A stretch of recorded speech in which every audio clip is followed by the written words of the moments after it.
Now, because of the number of these resorts that have mushroomed over the years, a lot of this affluents, there's an accumulation of affluents that are allowed to contaminate the waters. Yeah. So this is a bad thing, and it must be controlled.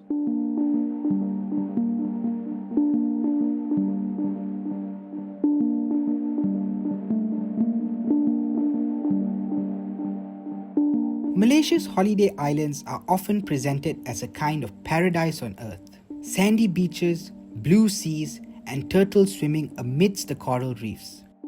What this image obscures is the underside of tourism. Sewage coming from resorts flowing directly into the ocean and posing a threat to marine life. So I managed to travel around the island, Perhentian Besar and Kecil, and do a lot of investigation. And I found that you can actually see visible pipes at some areas leading into the sea. Visibly, it's there by the beach. And where these pipes are, the smell is terrible.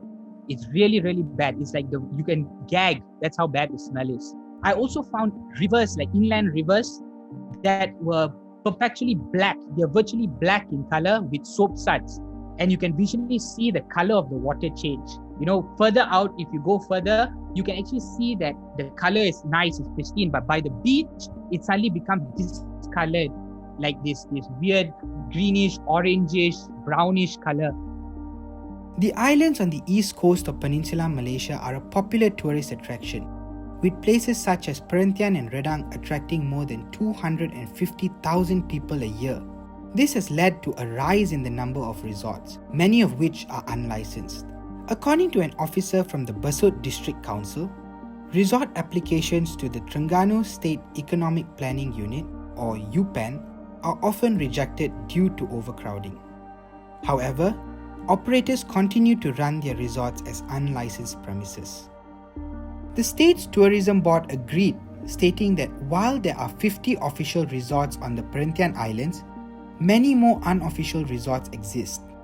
The result is an overpopulation of resorts, with a study revealing that most tourist areas in the Perhentian, Redang, Lang Tengah, Kapas and Tenggol Islands were operating in excess capacity. Individuals just set up some chalets on their lands, and then they operate it as a resort on the island itself. Mm-hmm. Now, these particular resorts, the smaller ones, usually they are allowed. The authorities tend to close an eye to help, the economic situation of people who live there. They tend to allow these resorts to just operate and not manage their waste. The overpopulation of resorts produces serious problems of waste management on the islands. According to an official from Indah Water Consortium, the septic tanks of these resorts are not designed to meet the high capacity of tourists. The result is that sewage and sludge overflow from these septic tanks and clog the drainage systems, accumulating in the same area as kitchen water and rainwater.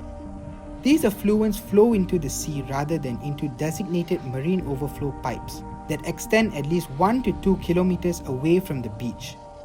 But the problems are not limited to overflow alone. So, for example, in Long Beach, Perhentian Kecil, what is actually happening there? It's unregulated. It's basically the problem with most island resorts in Malaysia, not just Perhentian, in Malaysia in general. The sewer system is pretty much questionable. Okay, if you have the most basic way of sewer treatment, right?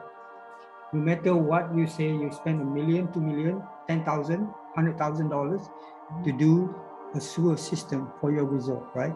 You have a sewer tank of say X 1,000 liters that can support basically, logically 10 rooms.